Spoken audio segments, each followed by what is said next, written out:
Assalamualaikum everyone. Myself Mohammad Sufyan Ansari, a BDS second year student, and your today's host. A very warm welcome to all of you in the 6th episode of Silsila Guftagoo, organized by Liaqatian Debating Society. And I am honored to welcome one of the best teachers in the faculty of dentistry, very passionate and dedicated educator, best graduate in 2015 and youngest FCPS specialist in operative dentistry and endodontics, one and only Dr. Jazir Member. Sir, a huge welcome in the Silsila Guftagoo. Thank you so much, Sufyan, for such a nice introduction. I'm really honored. No, sir, you deserve it. Sir, how are you? Firstly, tell about this. Alhamdulillah, I'm so fine. I'm so glad for the opportunity to speak to the audience. Thank you sir. Sir, firstly question जो हमारा आपसे होगा वो होगा dental related. Dental hygiene या dental oral hygiene से related हमारी society में बहुत सारी मिथ्स हैं जो बहुत कॉमन है और वो बेसिकली हमें उस फायदे पहुंचाने के बजाय उल्टा नुकसान पहुंचा रहे हैं. तो मैं चाहूंगा आप कुछ ऐसी मिथ्स हाईलाइट करें जिनको जानकर हम उनके नुकसान से बच सकें. सुफियान, बहुत अच्छा इंटरेस्टिंग पॉइंट आपने पहले का जिक्र किया है और ना सिर्फ ये डेंटल ग्रेजुएट्स को काम देगा बल्कि ये पॉइंट आवाम को भी काम देगी. अच्छा, जो पहला एक कॉमन चीज है जो कि माउथ वॉश, जो माउथ वॉश से कुलियां करते हैं ना हम लोग, तो वो नॉर्मली मैं किसी से पूछता हूँ माउथ वॉश करते हो तो कहते हैं हाँ हम करते हैं और डेली बेसिस पे करते हैं. तो मैं उनसे अगला सवाल करता हूँ कि इंग्रेडिएंट्स आप लोग चेक करते हैं, तो कहते हैं नहीं करते चेक. तो मुझे चेक करके बताना, मुझे पिक्चर भेजना. तो जब उन्होंने मुझे पिक्चर भेजा तो उसमें पहली चीज लिखी हुई थी क्लोरहेक्सिडिन. और ये बहुत बड़ा मिथ है कि माउथ वॉश डेली यूज करना चाहिए. जिस माउथ वॉश के अंदर क्लोरहेक्सिडिन हो वो मैक्सिमम दो हफ्तों के लिए कर सकते हो, उससे ज्यादा करोगे तो माउथ वॉश फायदे की जगह पर उल्टा नुकसान देगा. तो ये पहला मिथ है जो लोगों में कॉमन है कि कुलियां माउथ वॉश हमें डेली बेसिस पे करना चाहिए. जो डेली बेसिस पे करना होता है वो दूसरा होता है फ्लोराइड वाला, लेकिन मोस्ट कॉमनली क्लोरहेक्सिडिन वाला जो पाया जाता है वो नहीं करना होता. तो ये पहला मिथ है. और दूसरा एक मैं जिक्र करूंगा अक्सर, बल्कि ये बहुत फायदे वाली बात है. मैं खुद मेमन हूँ, मेमन हजरात को भी अच्छी लगेगी कि टूथपेस्ट नॉर्मली लोग ब्रश पे अप्लाई करते हैं तो वो बहुत भर के अप्लाई करते हैं और जैसे एडवर्टाइजमेंट में भी दिखाया जाता है. हालांकि फैक्ट ये है कि लिटरेचर में आता है कि सिर्फ मटन के दाने जितना इस्तेमाल करना चाहिए, तो इससे आपकी टूथपेस्ट भी बन जाएगी. और तीसरा और मेरा ख्याल आखिरी में जो मेरे जहन में आ रहा है बड़ा इंटरेस्टिंग है, बल्कि सुफियान मैं तुमसे भी सवाल करूंगा कि टूथ ब्रश तुम कर लेते हो, उसके बाद तुम क्या करते हो? तुमने टूथ ब्रश किया, अब क्या करोगे? किसके बाद कुलियां करते हैं, माउथ वॉश करते हैं पानी से. हाँ, पानी से सारे कुलियां करोगे, मुंह खराब है, छाप है, ऑब्वियसली सारे यही करते हैं. मैं खुद यही कर रहा था. लेकिन जब ये ऑपरेटिव डेंटिस्ट्री में मैंने किताब पढ़ी और वो जुमला पढ़ने के बाद मैंने अपना सर दीवार में मारा, कहते जिंदगी जाया करी. उसमें ये लिखा हुआ था कि आपको टूथ ब्रश करने के बाद कुलियां नहीं करनी. कुलियां नहीं करनी. Don't rinse on the spit. कुलियां नहीं करनी, आपको सिर्फ थूकना है और उसके बाद जो अंदर झाग होगी it act as a fluoride reservoir और ये आपके दांतों को और ज्यादा मजबूत बनाएगी. और हम उसी को ही कुलिया करके बाहर फेंक देते हैं. तो हमें क्या करना, मुंह पे जाहिर जो आएगा उसको टिश्यू पेपर से साफ किया और आपको बाहर चले जाना है. तो don't rinse on the spit and clean your mouth. Sir, ये आपने खैर रिसर्च की तभी बात कही है, लेकिन इससे रिलेटेड क्वेश्चन करना चाहेंगे कि हमारे यहाँ तो लोग ब्रशिंग ही नहीं करते, तो ये बहुत ज्यादा अनकंफर्टेबल नहीं होगा कि हमने जो है वो पेस्ट को लगाया हुआ है, उसकी स्मेल और टेस्ट भी हमारे आ रहा है जायका बहुत ज्यादा. हाँ बिल्कुल. ये जब मैंने खुद इस पे इम्प्लीमेंट, मैंने बोला चलो करके देखते हैं इम्प्लीमेंट, लेकिन शुरू में तो बड़ा अजीब महसूस होता था कि यार ये बात करते वक्त भी किसी से कि मुंह में कुछ लगा हुआ है, बट इट फील्स गुड. आपको खुद से अच्छा फील होने लगेगा और आपकी हैबिट बन जाएगी. असल में हमारी वो हैबिट बन चुकी है कुलियां करना, तो जब इस पे शिफ्ट करोगे तो आपकी ये हैबिट बन जाएगी. और दूसरा ये कि अगर आपको सेहत चाहिए तो थोड़ा बहुत डिस्कम्फर्ट तो आप बर्दाश्त करना ही पड़ेगा. वक्त पर डिस्कम्फर्ट बर्दाश्त करना पड़ेगा. सर, वेरी नाइस ये डिस्कशन रही. सेकंड क्वेश्चन हमारा जो है वो स्टूडेंट से रिलेटेड है, खासतौर पर वो स्टूडेंट लेवल पर हैं. तो मुझ समय थी हम बहुत ज्यादा परेशान रहते हैं और एंग्जाइटी में रहते हैं, खासतौर पर स्टडी के हवाले से, क्योंकि हमारे पास स्टडी टिप्स बताने वाला कोई नहीं होता और दूसरा एंग्जाइटी में चले जाता है, स्टडी पे कंसंट्रेशन नहीं रह पाती. तो मैं चाहूंगा कि वो टिप्स जो आपने अपनी स्टडी टाइम में और अपनी स्टूडेंट लाइफ में की हो और आपको बेनिफिशियल साबित हुई हो, तो आप अगर उनमें से कुछ टिप्स हमारे साथ डिस्कस करें तो. बहुत अच्छा सवाल हाईलाइट किया है और स्टूडेंट्स के लिए अच्छा, मैं जाती तौर पर सबसे पहले ही बात करूंगा, एक होती है एक्सटर्नल मोटिवेशन, थोड़ा बहुत सुन लिया, मोटिवेटेड हो गया, आज तो तेरा भाई किताबें फाड़ देगा और अगले दिन वही बिस्तर पे सोया हुआ है। तो एक होती है इंटरनल मोटिवेशन, ताकि अंदर से आपको आए कि मुझे पढ़ना है और पढ़ने में इंटरेस्ट क्रिएट हो। तो मैं कहता हूँ कि इंटरनल मोटिवेशन एक तो आपके पेरेंट्स हो सकते हैं या आपके माँ बाप हो सकते हैं। नंबर 2 आपकी इंटरनल मोटिवेशन क्या हो सकती है, पैसा और स्टेटस हो सकता है, और ये एक सही वाली मोटिवेशन है। तो वो कहते हैं ना कि जिनके नहीं आते थे जवाब उनके सलाम आने लगे। तो this is what your status defines you, your money defines you. तो वो तब होगा जब अभी कुछ कारनामा करोगे। और तीसरी मोटिवेशन जो मैं आपको बता रहा हूँ कि हमारे लाइफ में ऐसे लोग आते हैं, खासतौर पे रिश्तेदार, खाला, फूफियाँ, व्हाटएवर, कि जो आपको जिंदगी में कहते हैं यार तू नहीं कर पाएगा।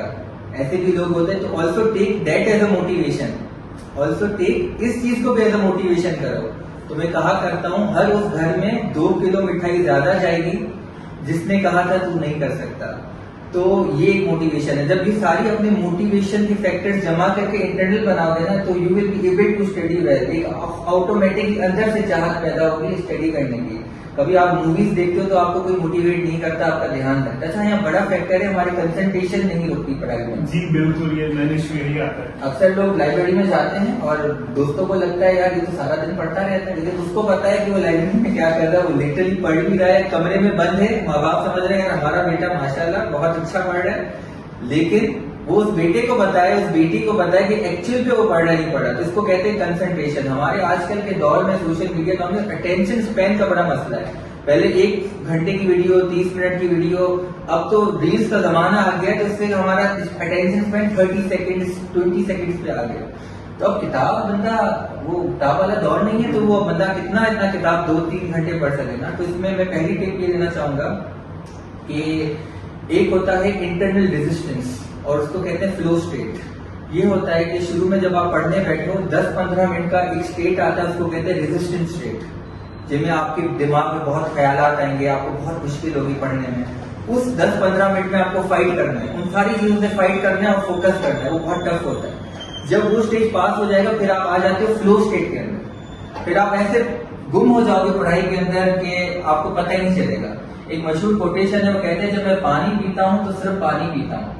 मतलब इन शॉर्ट वो काम आप कर रहे हो तो सिर्फ वो काम ही कर रहे हो, उसको कहते हैं फ्लो स्टेट। तो शुरू में होता है रेजिस्टेंस स्टेट, वो उससे फाइट करना पड़ता है, वो बहुत मुश्किल है।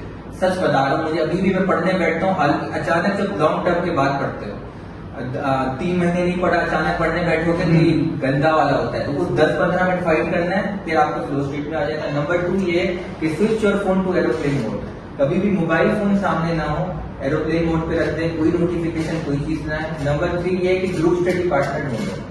लेकिन ग्रुप स्टडी में वो बात नहीं कर रहा जो कि 5-6 दोस्त होते हैं और आकर में सिर्फ चाय और सुट्टा ही लगता है, ग्रुप स्टडी नहीं होती। मैं कह रहा हूँ एक पार्टनर होना चाहिए और इससे फोकस बढ़ता है। आप लोग टास्क डिवाइड करो। और चौथी बात ये कि break your daily goals into small task, कि मुझे जोहर से असर इतना पढ़ना है, असर से मगरिब इतना पढ़ना है। ये मत बोलो कि मुझे पूरा दिन में 10 चैप्टर 4 चैप्टर करने हैं, तो हालत खराब हो जाएगी।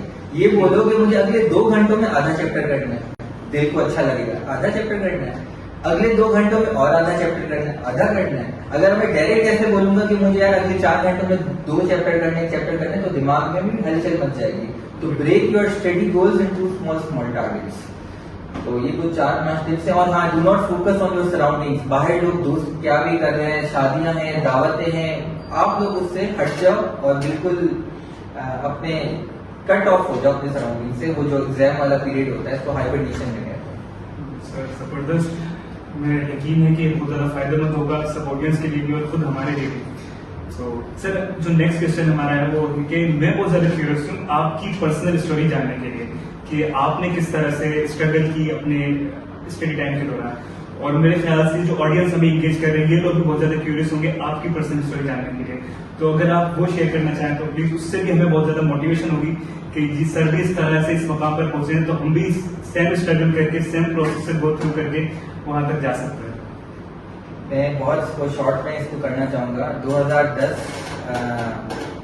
की बात है कि एंट्री टेस्ट होता है लम्स का, और मैं अपने खानदान का हमेशा टॉप स्टूडेंट रहा था, लेकिन जब एंट्री टेस्ट का रिजल्ट आया था तो अल्हम्दुलिल्लाह मेरी नहीं हुई सिलेक्शन। मैं मेरिट नहीं था। ठीक है, तो my name is Khan and I am not a terrorist, my name is Jazib and I am not a failure. ठीक है, तो खैर इंटरनल मोटिवेशन की जो मैंने बात कर रहा था, तो माँ बाप और अम्मी के आंखों में आंसू, बहुत लोग, बहुत सारी चीजें थी।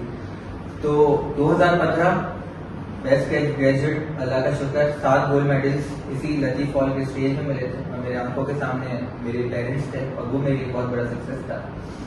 फिर उसके बाद FCPS की जर्नी स्टार्ट हुई और मैं अपने बैच में अकेला था, जैसे पहले अटैम्प्ट में पार्ट 1 किया, फिर सारे जितने भी एग्जाम थे माशाल्लाह सारे मेरे फर्स्ट अटैम्प्ट में निकले थे। 2021 दिसंबर की बात है, मेरा पार्ट 2 का वाइवा था, आखिरी था, मैंने कहा ये भी निकालना है, फर्स्ट अटैम्प्ट में सारे ही निकल रहे हैं और एक वो हो जाएगा, बेंचमार्क हो जाएगा। और हम 2 लोग थे ना, ग्रुप स्टडी करते थे, वही वाली बात, हम लोग ग्रुप स्टडी करते थे। हाँ, तो वो उसने मुझे एग्जाम से पहले कहा, वाइवा से एक दिन पहले, यार मेरी अल्लाह से दुआ है कि या तो हम दोनों का हो जाए, मतलब ये तो ऑब्वियसली मेरी दुआ है, लेकिन अगर दूसरी दुआ ये है कि या तो हम दोनों फेल हो जाए। तो मैंने कहा यार ये क्या मतलब, कह रहा यार मैं बस ये चाह रहा हूँ कि ऐसा ना हो जाए कि मैं एक नहीं हो, उसको था मैं फेल हो जाऊँ, तुम मुझे कह रहे हो तुम पास हो जाओ, ऐसा ना हो जाए, अगर ऐसा हो गया ना तो मैं नहीं कर पाऊंगा, अल्लाह करे ऐसा ना हो। मैंने कहा नहीं यार, अच्छा बोलो, दोनों का होगा इंशाल्लाह यार। तो अगला दिन जब वाइवा हो गया, हम दोनों का साथ था, दोनों निकले CPSP से बाहर और मुझे बड़ा मूड था, मैंने कहा यार मेरा कंफर्म एग्जाम पास है ना। और FB स्टेटस भी मैंने सोच लिया था, वो जमाना FB का था, और घर में बता दिया था कि भाई तैयारी कर लो, भाई पास से। और मैंने बोला पिक्चर मेरी निकालो, और थम्स अप के साथ CPSP के बाद मैंने पिक्चर भी मैंने निकलवाई थी ना। तो वो लोग कहते हैं इतनी जल्दी क्या, रिजल्ट तो आने थे, मैंने कहा नहीं भाई। तो जब ईमेल आया, रिजल्ट आया, तो पहले दोस्त ने चेक किया, दोस्त ने जब ईमेल खोल के देखा तो वो था पास। जैसे ही पास देखा, यस यस, मतलब फुल एक एक्साइटमेंट, और मुझे फुल उसने गले लगाया और मैं कहा यार माशाल्लाह मुबारक है तुम्हें बहुत यार, लेकिन अब मेरा भी रिजल्ट देख लो। मैंने कहा यार मैं नहीं देख पा रहा, तुम देखो। कह रहे यार तुम्हारी रिजल्ट देखने की क्या जरूरत है, मैं ही पास हो गया तो तुम तो कंफर्म पास हो। मैंने कहा यार फिर भी मेरी हालत टाइट हो रही, तुम देख लो रिजल्ट। कह रहा चलो देख लेते हैं, थोड़ा बाहर ठंडा हो जाए तो निकला। उसने जब रिजल्ट देखा, वो स्टंट हो गया ना, उसका चेहरा बिल्कुल ब्लैक हो गया। मैंने कहा भाई कुछ तो बोल दे भाई, क्या हुआ। बिल्कुल मतलब उसकी शक्ल ही डाउन हो गई बहुत ज्यादा। तो जब मैंने वो रिजल्ट देखा तो उसमें लिखा हुआ था रेड मार्क से फेल। तो जब वो देखा तो ऐसा महसूस हुआ कि पांव तले जमीन हिल गई। और मैं उस वक्त मेरी अभी तक मेरे को जब वो सिनेरियो मेरे जहन में आता है तो बड़ी मतलब अजीब, बड़ा अजीब होता है। मैं फौरन रूम से भागा, CPSP के लॉन में गया और बस उधर ही रोना धोना। और सारे इंसान ने रोना चाहिए, मेहनत करा है, कोई बात नहीं इसमें। तो बहुत रोया, 10-15 मिनट। फोन जो भी आ रही थी बात नहीं कर पा रहा था, कह रहे क्या हुआ, आवाज नहीं निकल रही थी। तो 1-2 दिन तो बंदा बहुत मैं डाउन था।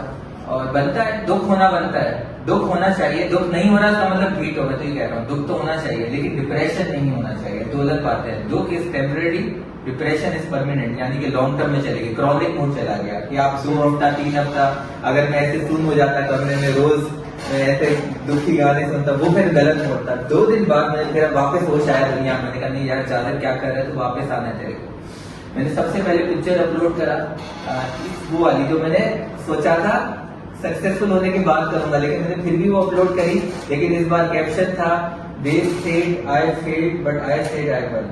इस कैप्शन के साथ मैंने वो अपलोड की कि They said I failed but I said I won। तो हमने फेलियर को टैबू बना दिया है। लोग सप्ली आती हैं, परेशान हो जाते हैं, अंडर ग्रेड में आ जाते हैं सप्ली, तो खैर है यार क्या हुआ। तो जरूरी तो नहीं है कोई टॉपर, कोई अजीम, ये भी एक किस्म की डिस्क्रिमिनेशन है। अगर तू टॉप, टीचर्स भी करते हैं ये बहुत बड़ी डिस्क्रिमिनेशन। ये टॉप कौन है, तू टॉप है, तू सप्ली होल्डर है, तू पढ़ता ही नहीं, ये तो तुम डिस्क्रिमिनेशन कर रहे हो, तासुब कर रहे हो। तो ये भी नहीं होना चाहिए। इसमें मैं टीचर हजरात से कहूंगा कि मेरी आवाज सुन रहे हैं तो बच्चों में ये चीजें मत डालें। इसको इन चीजों में मत डिवाइड करें कि ये टॉपर है, ये फेलियर है। सारे मतलब जो भी मेहनत कर रहे हैं तो सारे उस लेवल में आते हैं। तो अगला 6 महीने के बाद दोबारा टेम्पो, अल्लाह का शुक्र है, इस बार क्लियर हुआ था मेरा। और फिर मैं यंगेस्ट FCPS स्पेशलिस्ट बना था पूरे ना सिर्फ हैदराबाद बल्कि पाकिस्तान में एट द एज ऑफ 29, और वो न्यूज़पेपर से गया था। ये मेरी स्टोरी थी इन शॉर्ट जो मैंने बताई है। सर थैंक यू, आपने अपने इतने सारे मूवमेंट्स और इतनी सारी चीज़ें हमारे साथ शेयर की। तो यकीनन ये सारी चीज़ें हमें मोटिवेट करने में मददगार साबित होंगी। और इन the and sir, go home message, one go home message from your side. अच्छा, अक्सर बीडीएस वालों के लिए खास तौर पे वो कहते हैं यार, अक्सर उनकी शक्लें देखोगे ना दूर से, एमबीबीएस वाले बीडीएस वाले होंगे ना, दूर से कैंटीन में पहचान होती है कि ये बीडीएस वाला है, मुंह ही उतरा होता है। कहता है उनसे बात करते हो तो बोलते हैं यार कहाँ फंस गए यार। दूसरे इंटर वालों को सलाह करते हैं यार तू कसम है तेरे को, तू बीडीएस में मत आना, मैं तबाह हो चुका हूँ, या सिबलिंग्स को करते हैं। तो बहरहाल में उनके लिए जॉब अपॉर्चुनिटीज नहीं है, और सच कहते हैं practically there are very less job opportunities in dentistry as compare to MBBS. उनकी कमीशन में इतनी सारी जॉब आती है, हमारे उनकी होती है 6,600 समथिंग सीटें, बहुत ज्यादा होती हैं, हमारी होती है 3 सीटें। इतना कम रेशियो होता है, तो यू कैन इमेजिन कितनी ज्यादा सेचुरेशन है, बहुत ज्यादा, जिसको कहते हैं सेचुरेशन बहुत ज्यादा है। लेकिन यहाँ पे मैं एग्जाम्पल देना चाहूंगा, ये जब डिस्कस की थी मैंने अपने मेंटोर से, और उन्होंने ये कहा था कि ये पानी का ग्लास आपको देखना है, ठीक है ना सुफियान, देख लेना पानी का ग्लास, ठीक है ना। तो इस पानी के ग्लास में कुछ और फुल है, ग्लास में कुछ और डालने की जगह है नहीं। और मुझसे भी ये सवाल पूछा, और मैंने कहा ऑब्वियसली सर कोई जगह नहीं है। तो आगे उन्होंने क्या किया, उन्होंने कहा कि एक चीज की जगह है, एक चीज की जगह है। ये गुलाब का पत्ता लिया और उन्होंने मुझे कहा कि ऑक्यूपाई दिस स्पेस। और उसके बाद जो उन्होंने मुझे लाइन्स की, मुझे आज तक याद है, वो मैं पंच लाइन आपके सामने कहना चाहूंगा, और उसमें मैं अपनी बात एंड करूंगा। उन्होंने ये पंच लाइन कही कि no field is saturated, no person is ordinary, it's your extra effort which makes you extra. Yes sir, obviously बिल्कुल। तो in the end we can not be the Virat Kohli of your field, skillful बनो। मेरी सलाह ये होगी, मेरी go home advice ये होगा कि स्किलफुल बनो, हुनरमंद बनो। जो जिसके पास हुनर होता है वो कभी भी सैचुरेशन में डूबता नहीं है। जी सर, वेरी वेरी थैंकफुल। हम आपके बहुत शुक्रगुजार हैं कि आपने अपनी कीमती वक्त में से हमारे लिए ये वक्त निकाला और अपने इतनी सारी काम की बातें बताई। Thank you, and I am also thankful to all the audience who are watching us. And अगर आपके पास कोई भी क्वेश्चन है, कोई क्वेरी है, तो आप कमेंट सेक्शन में कमेंट करके मालूम कर सकते हैं। And thanks a lot for watching us.